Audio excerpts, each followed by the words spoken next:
BBC Breakfast stars Naga and Charlie returned to our TV screens as they presented the day's top stories from the iconic red sofa.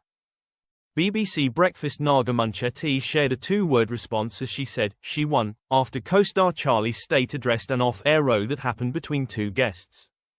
During Thursday's, December 12th, episode of the hit BBC show, Naga and Charlie returned to our TV screens as they presented the day's top stories from the iconic red sofa.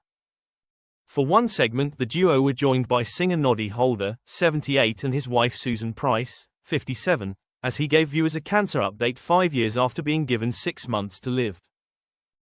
The former Slade frontman, famous for the line "It's Christmas" in the band's 1973 festive hit "Merry Xmas Everybody," confirmed that he is doing much better. However, just moments before appearing on the show, the star but heads with his wife over his wardrobe choice.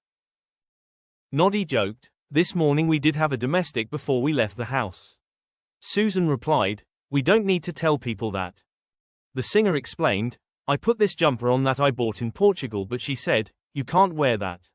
Susan turned to Noddy and said, "You can't say that on live TV." Noddy continued, "This is the only time I have ever listened to her, and not because I thought it wouldn't have worked, but because I knew she was coming and she would have got the hump if I wore it." Susan joked, "He'd look like someone's nan if he wore it." Noddy didn't agree as he said, "Well, that's just what he thought, and I think it was very trendy and nice." It was clear Susan wasn't keen on having the discussion on TV as she questioned, "I don't know why we are saying it on live TV, but you're not wearing it, so I was right." After the interview, Charlie couldn't help but address the playful exchange Noddy had with his wife.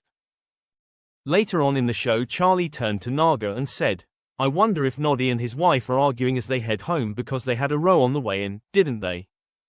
Naga jumped in and replied, "Yeah, over what he was wearing. She won and he accepted that she was right, so it's all good in the world."